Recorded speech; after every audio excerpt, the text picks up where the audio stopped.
paz do Senhor Jesus, aqui é a missionária Kellen Gaspar, convidando você para mais um café de reflexão e meditação na Palavra de Deus. Para quem está acompanhando a série, nós estamos já no último capítulo, no último gomo do fruto do Espírito, que é o domínio próprio.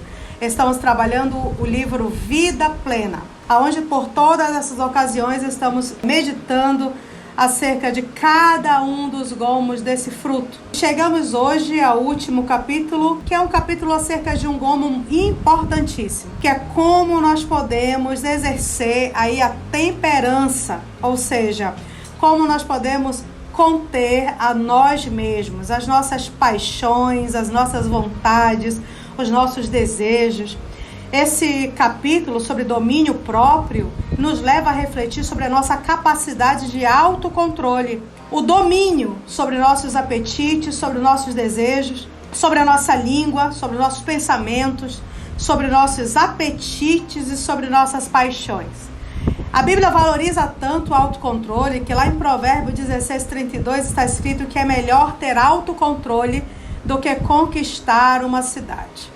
A vitória mais difícil, e nós sabemos disso, né? Nós somos seres humanos. É a vitória que se dá sobre o nosso próprio eu, sobre as nossas próprias paixões. Somente com o poder do Espírito Santo nós podemos dominar as nossas vontades.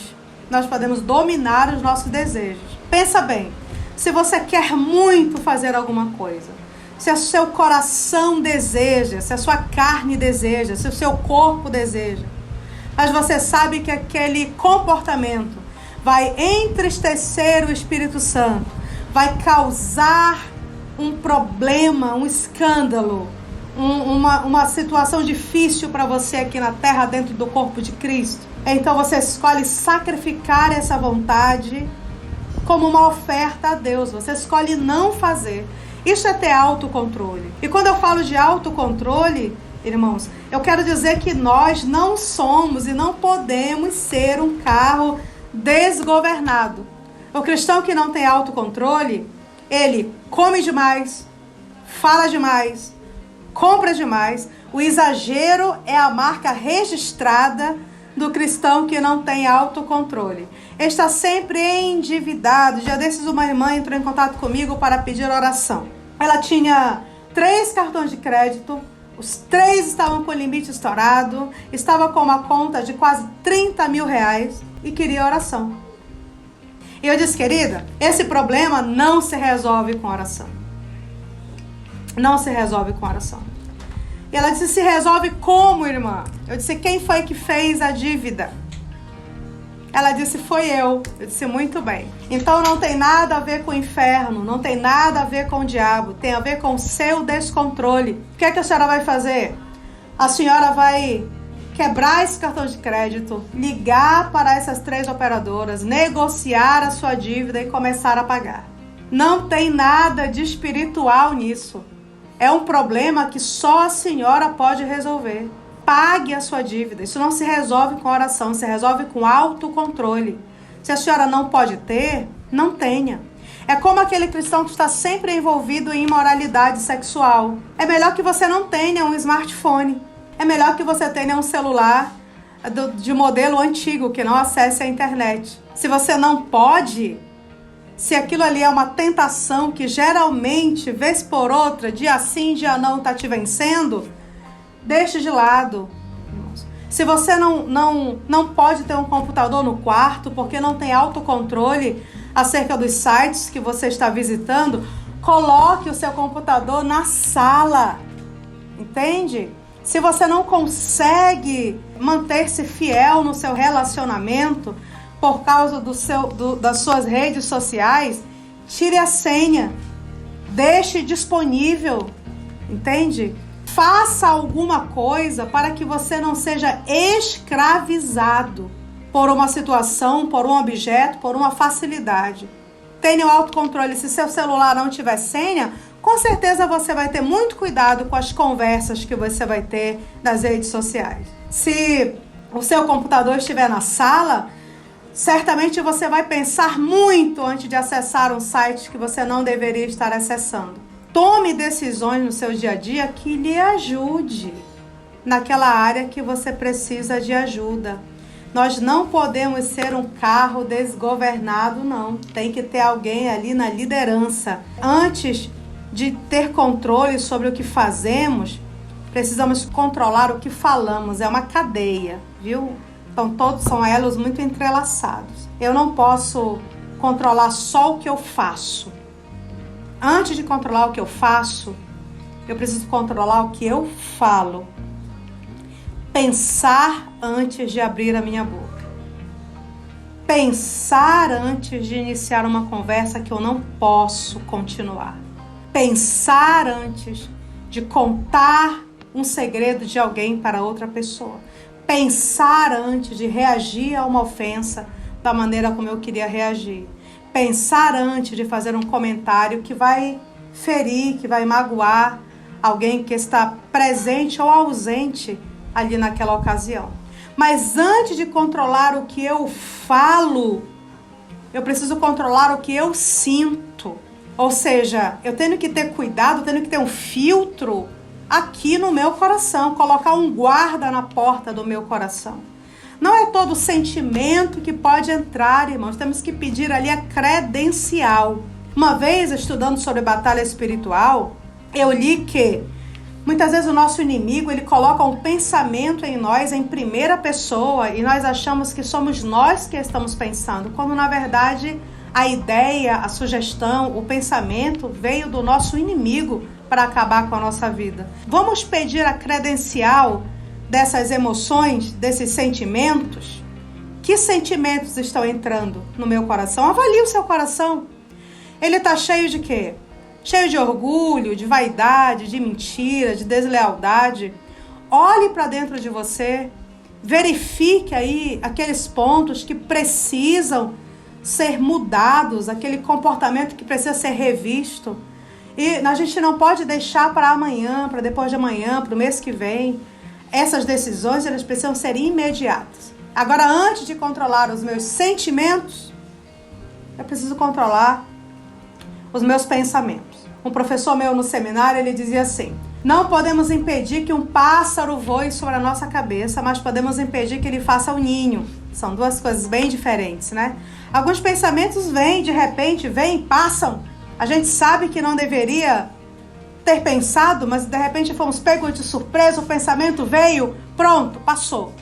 Uma coisa bem diferente é eu me entregar a esse pensamento, me entregar a essa fantasia, me entregar a esse devaneio, me entregar a esse desejo e começar a aceitar as sugestões do inferno, como por exemplo, eu mereço, eu preciso, é uma compensação que eu estou tendo, eu trabalho tanto.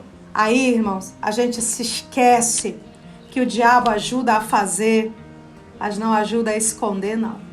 Então, no que depender de você, pisa no freio, vai com calma, não avança a velocidade, não desce ladeira abaixo, não. Vale a pena esperar, vale a pena ser fiel, vale a pena filtrar os pensamentos. Os pensamentos te ajudam a filtrar teus sentimentos. Teus sentimentos te ajudam a filtrar as tuas palavras. Tuas palavras te ajudam a filtrar tuas ações. É uma cadeia. Estão todos relacionados. Aí você diz assim: mas irmã Kelly, então eu tenho que pensar no quê? Filipenses 4:8, meu versículo preferido das Escrituras. Por fim, irmãos, quero lhe dizer só mais uma coisa. Concentrem-se em tudo que é verdadeiro, em tudo que é nobre, em tudo que é correto, em tudo que é puro, em tudo que é amável, em tudo que é admirável. Pense naquilo que é excelente e digno de louvor. É nisso que nós devemos pensar. O domínio próprio, ele atua como um freio contra as paixões da carne. E essas paixões vão contra os propósitos de Deus para as nossas vidas. De vez em quando nós somos tentados, mas por meio dessa virtude, que é o domínio próprio, o crente avalia e reconhece que a vontade de Deus é mais importante do que ceder àquela tentação momentânea. E assim vence. E nós só podemos vencer com a ajuda do Espírito Santo. Queridos, é um desafio diário e constante, eu sei. Ninguém consegue, enquanto está nesse mundo, vencer todas as guerras. Muitas vezes nós falhamos. Muitas vezes nós não reagimos da maneira que deveríamos reagir, não falamos o que deveríamos falar, ou acabamos falando demais. Muitas vezes nós não conseguimos fazer com que na nossa vida todos os gomos desse fruto sejam evidenciados. Mas o que é que nós devemos fazer então? Seguir o conselho e o exemplo do rei Davi. Davi, quando falhava, quando pecava, ele não tentava justificar nem esconder. Ele confessava o seu pecado a Deus. Ele pedia misericórdia ao Senhor. E o nosso Deus é um Deus misericordioso, compassivo, longânimo. Quando nós falharmos, irmãos, em um desses pontos, quando nós não conseguimos manifestar o amor, a alegria, a paz, a longanimidade, a benignidade, a bondade, a mansidão, a fidelidade e o domínio próprio, quando nós percebermos que falhamos, vamos reconhecer, vamos lá no lugar secreto, Senhor, olha, não consegui hoje, me ajude, a próxima eu quero vencer para a tua glória. Peça ajuda ao céu, peça ao Espírito Santo que ele amadureça em você todos esses gomos. Não adianta, como eu disse no primeiro capítulo, você ter um ou dois e ser desequilibrado nos outros. Não, a nossa luta é diária e constante, mas essa luta, ela vale a pena. Essa luta, a vitória nessa luta, nos garantirá o céu. E eu quero terminar dizendo o que dizia Martinho Lutero: vivamos a nossa vida como se Cristo tivesse morrido ontem, ressuscitado hoje e já fosse voltar amanhã. Vamos viver com a expectativa na eternidade. Vamos vencer só hoje. Amanhã é outro dia. Amanhã, com a ajuda do Espírito Santo, a gente vence mais uma vez. Que Deus abençoe você. Aguardo você então para a nossa continuação, para a análise do nosso próximo livro. Vai ser bênção também. Se Deus falou com você, comenta, curte, compartilhe. Avise aí seus amigos para que sigam o canal no YouTube, para que você possa continuar também crescendo em conhecimento e junto conosco vencendo aí o que precisa ser vencido na sua vida. Um abraço grande, que Deus te abençoe. Muito obrigado por ter vindo até aqui.